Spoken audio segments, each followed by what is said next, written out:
ब्रजवासीहरू haricot यस्तो ब्रजवासीहरू बलदेखि नृप नन्दपति बलदेखि नृप नन्दपति कृष्ण चरित सब भन्दै सोच्छन् कृष्ण चरित सब के हो शंका भयो अति के हो शंका जग ऋषिले गाए थे जो गर्ग ऋषिले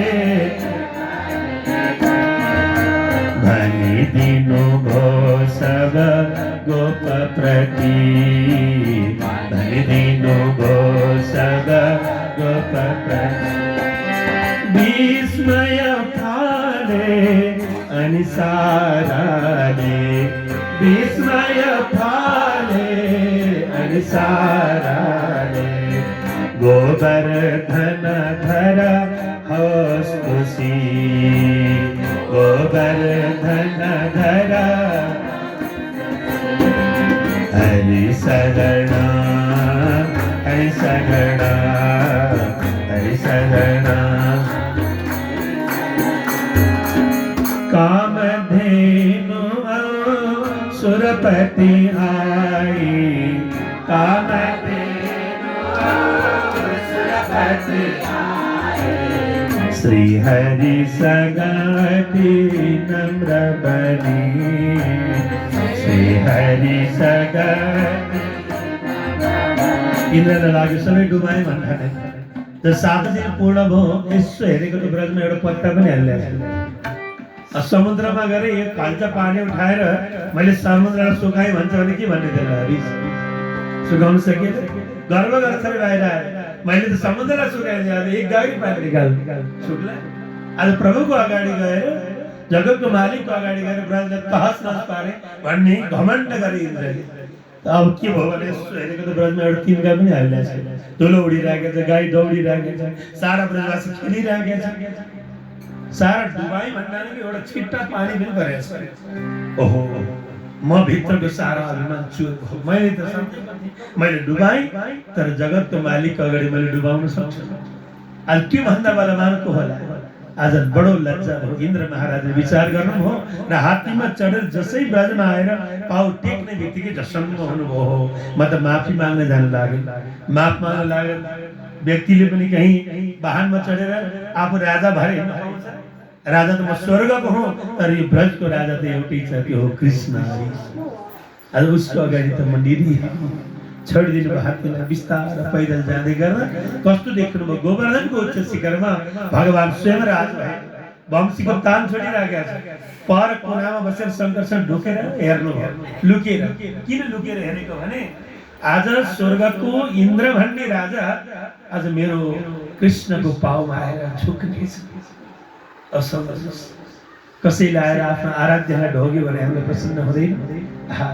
मैले मानेको व्यक्तिलाई त्यसले पनि मान्यो भने कस्तो आनन्द आउँछ आज आफ्नो आराध्यलाई इन्द्र स्वर्गको राजा ऊ आएर ढोग्दैछ कसरी ढोग्दैछ हेर्छु भनेर लुकेर राज हो त्यसैले त्यहाँ ढुका बलदेव ढुकेर बसेको हुनाले बलरामको नाउँ नै ढुका बलदेव छ त्यहाँ मन्दिरको दर्शन हुन्छ मान्छे अब त बिस्तारै इन्द्र आएर कस्तो थियो भगवानको स्वरूप अति आनन्द स्वरूप सरक्क गएर पाउमा लम्पसार परे आफ्नो किरीट भनेको मुकुटले गएर प्रभुको पाउको पनि अगाडि बुढी औँलाको नखमा एउटा कान्ति भनेको प्रकाश थियो त्यो प्रकाशको जसै चस्का लाग्यो झसङ्ग भई अभिमान सबै गरे त्यसैले यति चस्का लागेको छ हामीलाई धेरै चाहिन्छ प्रभुको यसो चरण हेर्दा त्यो चरणमा झिलिक्क गर्दै भने जीवन सफल भरि छ यति खोली त्यसैले यो झुला के हो यो पाद पीठको स्मृति हो त्यो चरण कमलको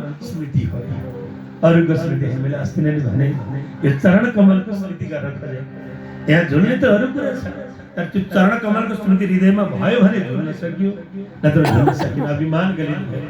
अब त बिस्तार उठेर भन्ने लागे विशुद्ध सत्यम तव धाम शान्तम प्रभु। म जस्तो अभिमानले भेट्टाउने होइन, तर आज कृपाले म आइपुगे वृन्दावन। किन स्वर्गमा एउटा बाढी आयो रे, त्यो बाढीले मलाई होत्याइदियो भने कहाँ पुर्याउने।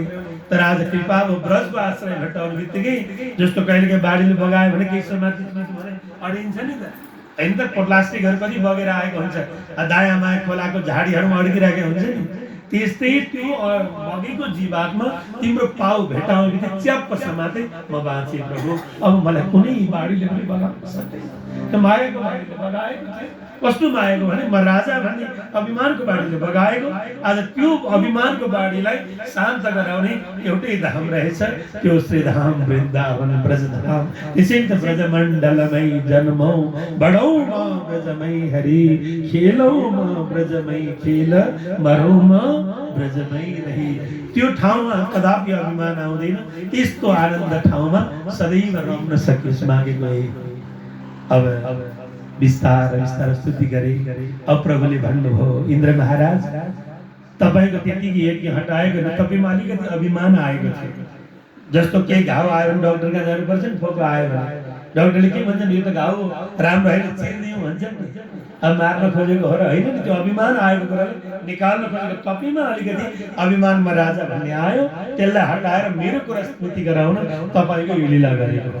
तपाईलाई मैले पदबाट खुस्काउन खोजेको होइन इन्द्र, तर तपाईले मलाई बिर्सनु भयो। त्यसैले मदन स्मृति नित्यम, मेरो अखण्ड तपाईँमा स्मृति होस् भन्नको लागि मैले हटाएको हो।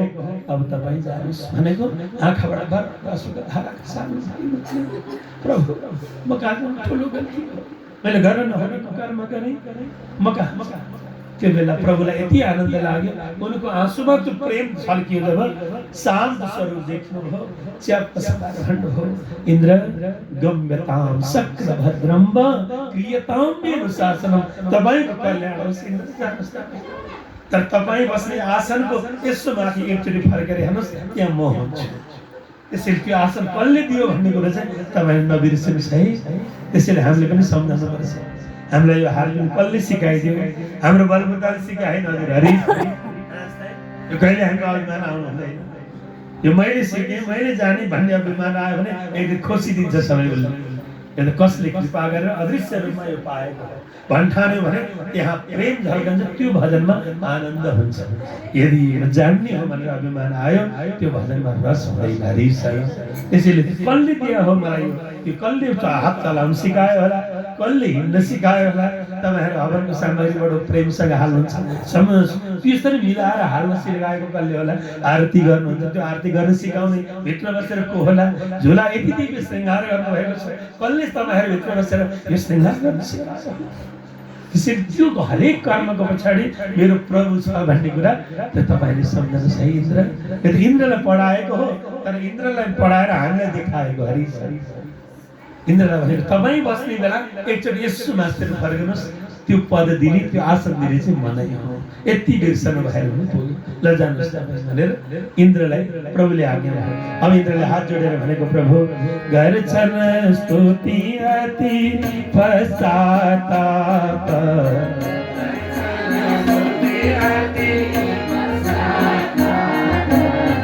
गर्दै सुरपति भीत बनी, गर्दै सुरपति अपराध करे मागछु माफ, अपराध करे मागछु माफ, रक्षा घर प्रभु दया करी, रक्षा घर प्रभु शरण परेरति छैन घमण्ड, शरण परेरति छैन घमण्ड भनिराख्नु परेन। इन्द्रले भन्नु घमण्ड छैन प्रभु। प्रभुले आज्ञा भने तपाईँको आँसुबाट त्यो देखिसक्यो, तपाईँको छाती निर्मल भइसक्यो। अब जानुहोस् तपाईँ, किन तपाईँ शरण पर्नुभयो, यो ठुलो कुरा छ, झुक्न सक्ने ठुलो कुरा छ। जानुहोस् है। शरण परेरति छैन घमण्ड,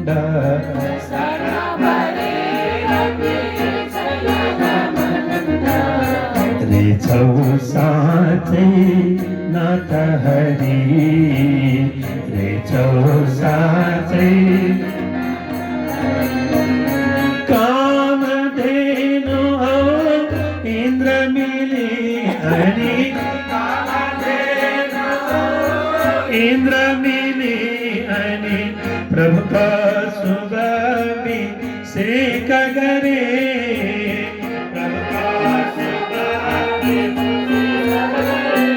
कस्तो होला गाई स्वर्गी गाई आएकी छ यता ब्रह्माजीले स्वर्गबाट कलश लिएर पठाइदिनु भयो गङ्गाजल लिएर त्यो गङ्गाजल लिएर जब पठाउनु भयो आएर प्रभुलाई भन्न लाग्यो प्रभु अभिषेक गरौँ ब्रह्माजीको आदेश छ यही त हो नि हामी अन्तिम वचन गाउँछौँ नि ब्रह्मा आए महेश्वर आए को आएका अरू आएका के को निम्ति आएगा नारदले बेडो बजाएर के को निम्ति आएगा आज गन्धर्वहरूले गाए नारदले वीणा बजाउनु भयो तुम्बुरहरूले बाजा बजाए र त्यहाँ जब दूतद्वारा भगवानको अभिषेक हो त्यो कानमा राखेर किन घुम्यो भने त्यो अन्तिममा त्यो स्वर्गबाट आएको त्यो ब्रह्माको आदेशले ल्याएको अभिषेकको जल हो जो भगवानलाई अभिषेक गरे पछाडि आकाशबाट हर कमलको पुष्प खस्यो जहाँ भगवानको पाउमा गएर त्यो गाईको दुध यसो पर्ने बित्तिकै त्यहाँ एउटा नाम निस्क्यो भगवानको जसको नाम हो गोविन्द गाईको दुधको बिन्दु पाउमा गएर पर्ने बित्तिकै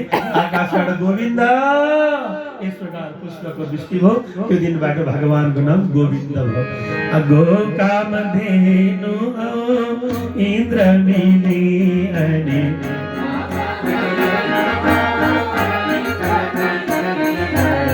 प्रभुको शुभ अभिषेक गरे प्रभुको शुभ